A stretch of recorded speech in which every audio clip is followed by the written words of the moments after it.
Uh-oh.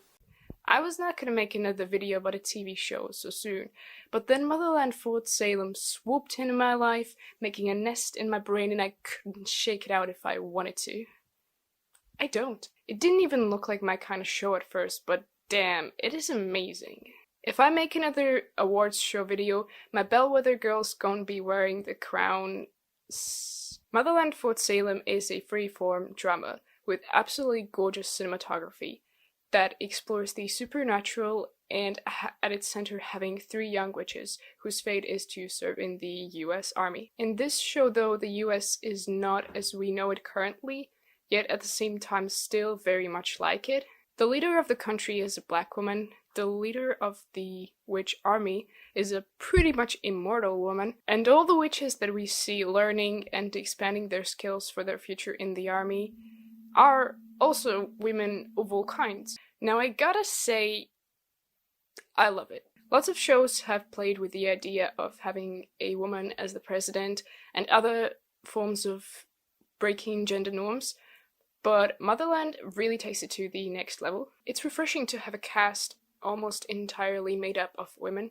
With that being said, things are still not okay, and wars are still going on. Can you believe it? The very first scene in the show already introduces to a phenomenon called the Spree, which are basically terrorists and kill thousands of innocent people to fight against the ideology of the army. But they are so fascinating. They have this thing with balloons which I still don't fully understand, but I guess they use the balloons to empower them and also to communicate with other members through mirrors. I am now hyper aware of every single balloon in my vicinity. It's got nothing on the Spree. And one more thing, they can burn their face to look like anyone else, so your girl can talk about your girl without you knowing that it's your girl. I know they're terrible and all, but you gotta give them props for the innovation. Now don't be mad about me liking terrorists, it's just a show. And this also ties in with the great score of the show, because the Spree's motive is so memorable and intense. It's sort of like an itch that makes you look all around you for signs of danger. Alright, I think I should talk about the characters. Three-dimensional? Check. Badass? Check. Love them so much? Check. Well, most of them. Hey yo, check.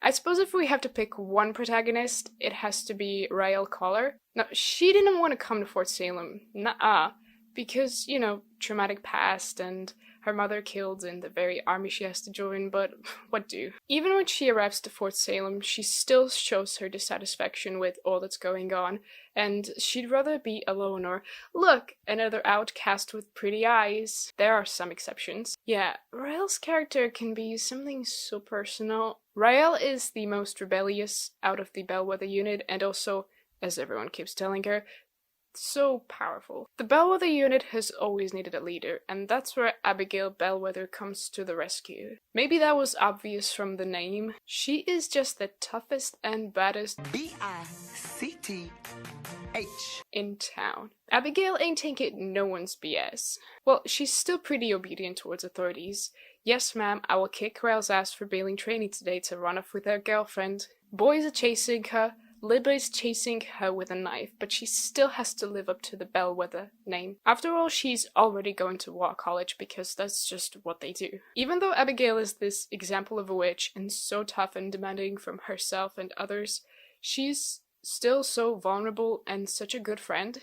That's my leader. And then there's Tally Craven, who is the biggest sunshine and the most compassionate of the Bellwether unit. There's always that one character that lights up every room they enter and that everyone seems to love. That's Tally for you. Yeah, she may be super naive and sensitive, but she is so caring, and you know you want her on your team for whatever situation. Although she's not the typical tough soldier, she is still a very important addition, as was proved in episode 9, where she could sense people in a moving vehicle far away, therefore could expose the shit out of General Alder. Silla Ramshorn. Silla Ramshorn? How do you say her name even?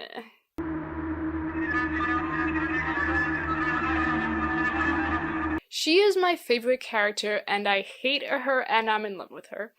I completely understand Rael. Silla was the first person who Rael bonded with on many levels. so obviously one of them had to have a dark past and present, because Silla is part of the spree, and it's interesting that it was already revealed from the get-go. Still, Silla remains mysterious, which makes you want to know more about her, and despite her orders, she loves Rael very much. She has shown many sides to her, and not only because she can become different people.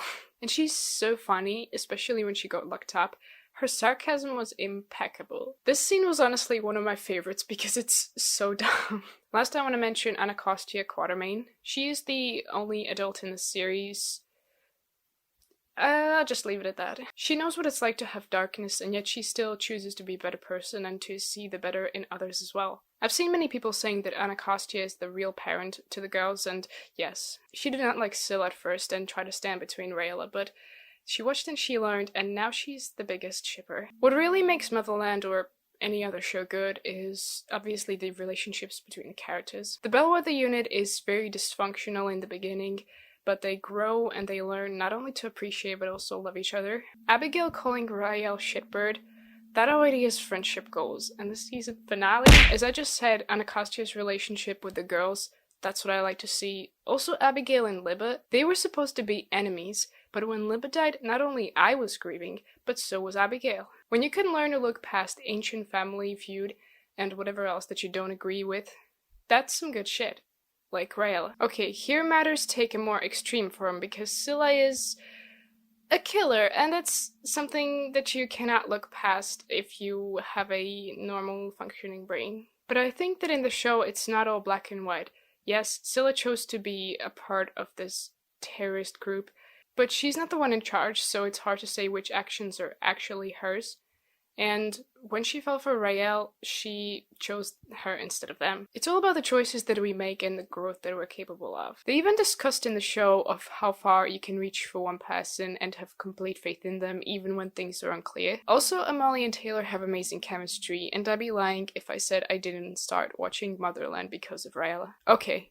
More interesting concepts that Motherland Fort Salem explores. The one power that the witches have is their voice. I gotta say, I don't necessarily love it. I find it kinda weird, but I've read that it's, again, an empowering thing. Also, it comes from within, so I do get it, I just feel like I wouldn't be capable. We also have General Alder and her group of biddies. Now, as far as I understand, and I really understood it only in the season finale because I'm just that clever, a biddy is a witch who sacrifices her own youth to give those years to someone else, which in this case is Alder, who therefore has been able to live for hundreds of years and remain the same. The biddies also stick to her side, elevating her powers, just in case she needs to, puppet the president after she has been fired, to announce to everyone that Alder is, in fact, the best leader that the country can have. I just cannot stand the bitch. Then there's also another group of people that came into the story called the Tarim. They are your I don't want none of this fighting shit kind of witches, with their own special magic, which certain powerful witches want to claim for themselves, but they are smarter than that. So I guess what this all is leading to is the season finale, where all of these groups and concepts came together, and I really enjoyed it fucking hell. So the Tarim can be very useful and important, but they are also quite fragile and a big target, so a group of the witches who didn't get into War College had to go on a mission to rescue them. Who could be up for the task though? Surely the Bellwether unit is already packing their bags for War College. Except they're not, so off they go. Now where shit really goes down is when they find the Tarim all tied up. And who has captivated them? The enemy that the witches have been fighting all this time, the spree? No, it is an old enemy called the Camarilla. I honestly had to look up some of these names. So yeah, it turns out that the real threat is not the most visible one, and Alder changes her attitude just like that in an instant. How progressive of her. Then the Camarilla burn the Tarim and a fight breaks out. In the result of this, Tally sacrifices her youth for Alder, who she was one of the first people to doubt, and turns into an old woman right before everyone's eyes. When I watched that scene, my eyes were wide open and I was kind of frozen in one place, then had to pause the show to process what had just happened. Come through with the drama. I genuinely shed like a tear or two, and that is said by someone who had just watched the Shira finale and also never cries. Something about Tally, the most innocent and bright girl in the whole show, sacrificing all that for the greater good, which did not even seem like the greater good, just broke me. Oh, but that still wasn't it. Raelle tried to save one of the Tyrant boys, the healing queen that she is, and then she got stabbed and could not get up. What the fuck is going on? And Abigail had to join her and lie on the ground, while the rest of the witches left with a helicopter, and Tally screamed as she should have because none of this is fair. Damn, this show really has got me carried.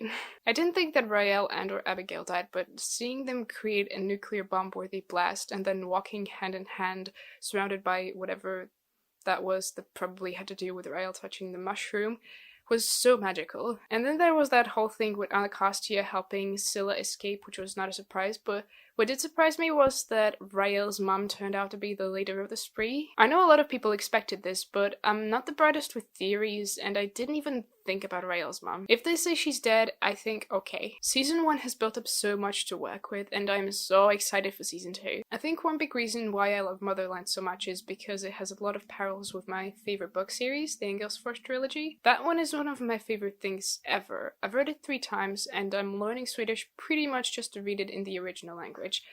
Gotta have that specific goal. There's also a group of witches. All of them are female. They don't get along at first because of their differences, but they learn to love each other and be stronger together with their own unique powers and disciplines. Plus, the central relationship of the story is between 2 girls. I was thinking Motherland has some kind of Scandinavian energy, and maybe that's because of Amalia.